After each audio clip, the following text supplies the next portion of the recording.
Assalamualaikum warahmatullahi wabarakatuh. Yang terhormat Profesor Dr. Edwardus Tandedilin MBA selaku dosen pembimbing saya.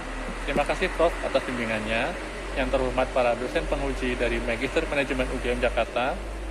Dan perkenalkan, nama saya Edwin Endro Sasongko. Dalam kesempatan kali ini, saya ingin mempresentasikan hasil penelitian saya yang berjudul Determinan Likuiditas Saham Studi Empiris Perusahaan Consumer Goods yang terdaftar di Bursa Efek Indonesia.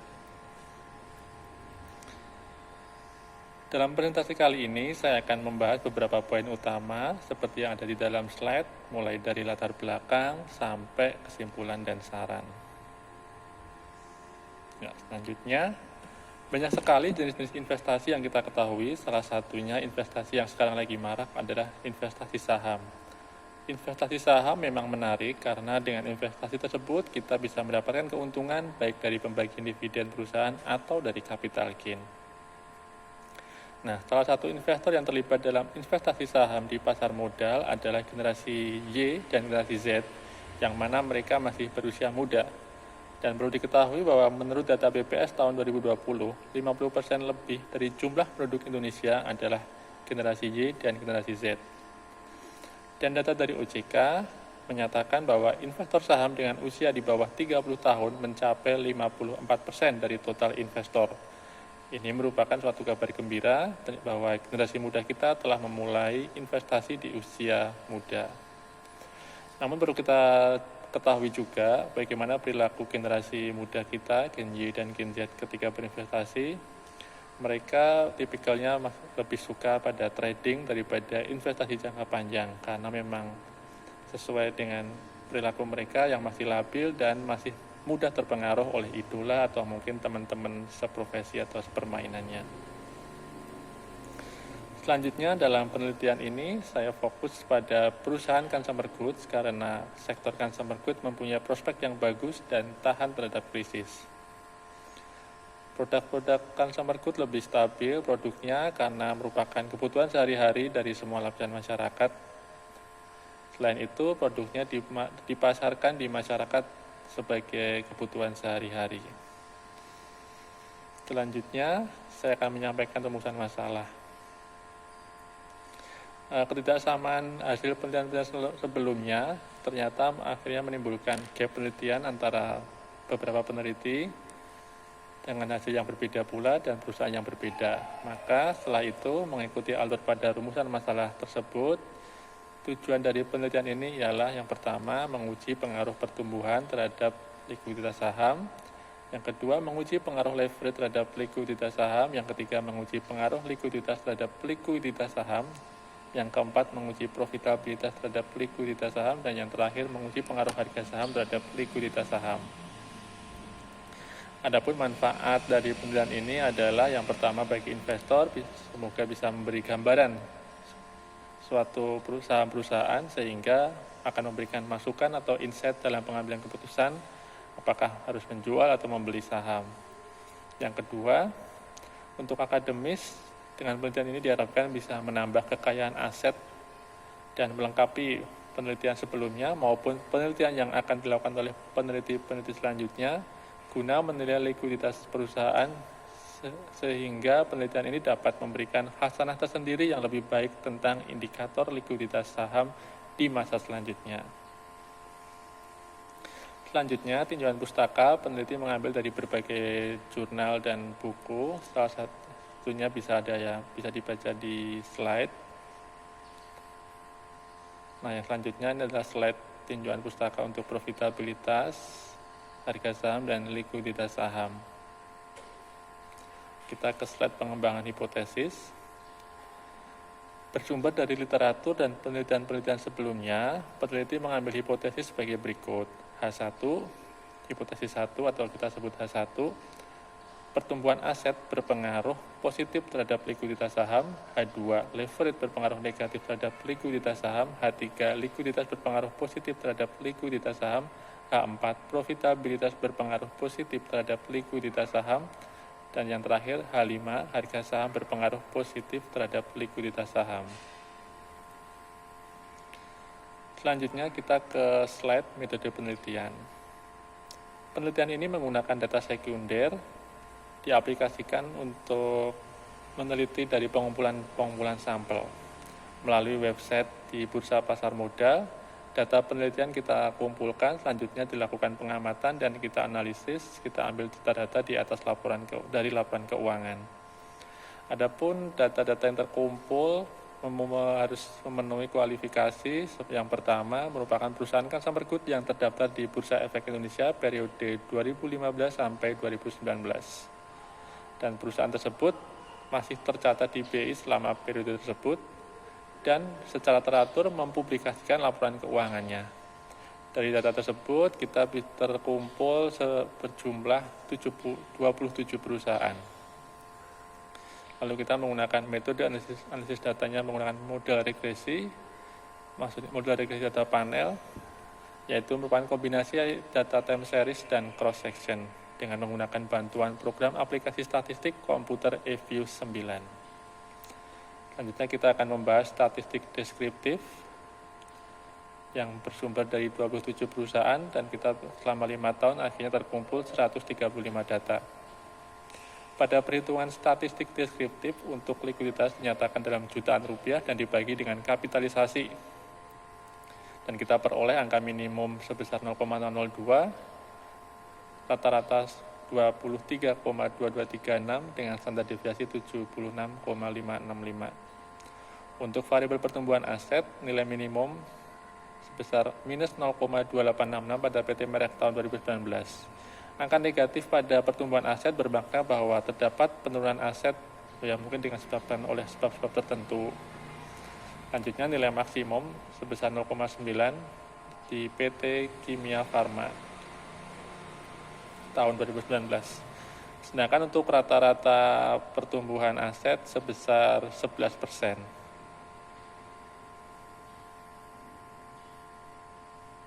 Terus untuk variabel leverage, nilai minimum ada di 0,0761 di industri jamu, yang berarti kurang lebih aktivitas perusahaan industri jamu tadi lebih banyak menggunakan modal sendiri daripada menggunakan utang lancarnya. Terus rata-rata ada di 0,7881, mencerminkan bahwa perusahaan consumer goods sebagian besar mempunyai perbandingan utang yang lebih sedikit daripada modal, sehingga mereka melakukan aktivitas yang dibiayai menggunakan modal sendiri. Untuk variabel likuiditas perusahaan, nilai minimum di 0,5842 pada PT Multibintang, dan nilai maksimum ada di industri jamu Sido Muncul tahun 2015. Untuk rata-rata sebesar 2,8521, artinya bahwa perusahaan consumer goods mempunyai kemampuan untuk melunasi hutang menggunakan aset lancarnya sebesar 2 kali. Untuk variabel profitabilitas, nilai minimum di PT Sekar tahun 2019 dan nilai maksimumnya ada di 2,2446 pada PT Merek tahun 2018. Sedangkan untuk rata-rata profitabilitas di angka 0,237, artinya bahwa kemampuan perusahaan consumer good dalam menghasilkan laba bersih secara rata-rata sebesar 23% dari seluruh aset yang dimiliki perusahaan. Untuk hasil statistik deskriptif variabel harga saham, nilai minimum ada di Rp80 di PT Putih Strach, dan nilai maksimum ada di PT Gudang Garam tahun 2017 dengan harga Rp83.800, sedangkan rata-rata di Rp5.937. Selanjutnya, slide model regresi berganda. Untuk memilih model antara metode efek tetap atau metode efek umum, kita menggunakan uji Chow. Nah, di uji Chow kita bisa lihat hasilnya, ternyata C-square 0,000 kurang lebih kecil dari 0,05. Dengan demikian, pendekatan fixed effect model lebih baik daripada menggunakan common effect model. Lalu kita uji lagi menggunakan uji Hausman, yaitu untuk menguji mana yang terbaik antara menggunakan fixed effect model atau random effect model. Nah, setelah kita uji, ternyata hasilnya metode random effect model lebih baik daripada menggunakan fixed effect model. Terus kita uji lagi menggunakan uji Lagrange multiplier, yaitu untuk menguji mana yang lebih baik antara random effect model atau common effect model, dan hasilnya ternyata random effect model lebih baik daripada common effect model. Dari ketiga analisis model tadi, kita bisa simpulkan bahwa menggunakan uji Chow hasilnya lebih baik menggunakan fixed effect model, terus kita menggunakan uji Hausman hasilnya lebih baik menggunakan random effect model, dan yang terakhir kita menggunakan uji Lagrange multiplier hasilnya lebih baik menggunakan random effect model. Nah, dari ketiga hasil tersebut, peneliti mengambil keputusan bahwa yang model yang terbaik adalah menggunakan random effect model. Dari hasil random effect model didapat hasil bahwa hasil uji regresi dengan metode tersebut menunjukkan profitabilitas berpengaruh positif terhadap likuiditas saham. Harga saham memiliki hubungan yang berpengaruh negatif terhadap likuiditas saham. Sedangkan variabel likuiditas perusahaan, leverage, dan pertumbuhan aset tidak berpengaruh. Selanjutnya kita bisa lihat hipotesis simultan dengan uji F. Ternyata nilai signifikan diperoleh 0,00 lebih kecil dari 0,05. Berarti secara bersama-sama pertumbuhan aset, leverage, likuiditas, profitabilitas, dan harga saham ini mempunyai pengaruh terhadap variabel likuiditas saham. Terus kita uji koefisien determinasi nilai adjusted R2-nya sebesar 0,1501. Artinya bahwa variabel-variabel bebas dalam penelitian ini yaitu pertumbuhan aset, leverage, likuiditas, profitabilitas, dan harga saham secara bersama-sama dapat menjelaskan variabel terikat yaitu likuiditas saham sebesar 15,01%. Adapun kesimpulan dari penelitian ini adalah yang pertama, pertumbuhan aset berpengaruh atas likuiditas saham. Yang kedua, leverage tidak berpengaruh atas likuiditas saham, likuiditas tidak berpengaruh atas likuiditas saham, profitabilitas berpengaruh terhadap likuiditas saham, dan yang terakhir harga saham berpengaruh atas likuiditas saham. Dari proses penelitian ini juga mendapat keterbatasan-keterbatasan antara lain, model likuiditas saham semata-mata diuji dengan menggunakan data sekunder yang berdasar dari laporan keuangan dan data dari bursa efek. Dengan demikian, peneliti hanya menggunakan variabel yang ada di laporan keuangan. Akibatnya bisa jadi kurang memproksikan keadaan sebenarnya. Karena contoh tadi, likuiditas saham tadi, kita menggunakan proksi dari kapitalisasi. Terus yang kedua, perusahaan yang menjadi sampel hanya perusahaan customer good. Terus yang ketiga, pengamatan hanya dilakukan dalam 5 tahun. Nah, selanjutnya saran dari penelitian ini adalah peneliti selanjutnya disarankan bisa menggunakan proksi yang lain yang mungkin bisa lebih memproksikan secara nyata terkait variabel likuiditas saham. Misalnya bisa menggunakan proksi dari nilai buku atau mungkin dengan proksi yang atau dari jumlah yang beredar. Terus penelitian selanjutnya mungkin bisa menggunakan perusahaan-perusahaan yang bisa lebih luas lagi seperti properti, perusahaan di bidang manufaktur.